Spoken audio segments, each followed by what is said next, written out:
আমরা একদল খুনিকে তাড়িয়েছি, তাড়ানোর 9 মাস হয় নাই আর একদল খুনি বাংলাদেশে তৈরি হয়ে গিয়েছে।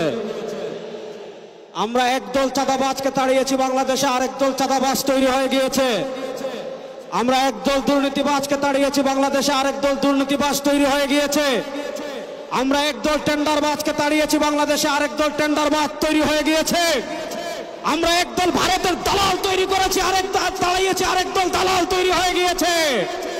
শেখ হাসিনা ভারতের দালালি করে ব্রিফকেস নিয়ে পালিয়েছে। নতুন বাংলাদেশে ভারতের যারা দালালি করবেন লুঙ্গি নিয়ে পালানোর জায়গা পাবেন না।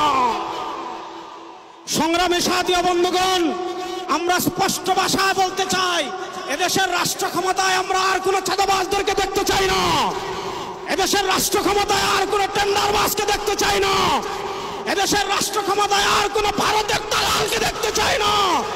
ইসলামকে রাষ্ট্র ক্ষমতায় নেওয়ার জন্য প্রস্তুত আছেন না? ইনশাআল্লাহ। ইসলামী আন্দোলনের মোহতারাম আমির পীর সাহেব চরমোনাই ঘোষণা দিয়েছেন, ইসলাম দেশ ও মানবতার পক্ষে এবার ভোটের বাক্স একটা হবে ইনশাআল্লাহ। আমরা স্পষ্ট ভাষায় বলেছি, এদেশে আমরা আওয়ামী লীগকে দেখেছি, এদেশে আমরা বিএনপিকে দেখেছি, এদেশে আমরা জাতীয় পার্টিকে দেখেছি। তারা কেউ মানুষের ভাগ্যের পরিবর্তন করতে পারে নাই, মুক্তিযুদ্ধের প্রকৃত চেতনা বাস্তবায়ন করতে পারে নাই। এবার একটা চেতনা বাকি আছে, সেই চেতনার নাম ইসলাম।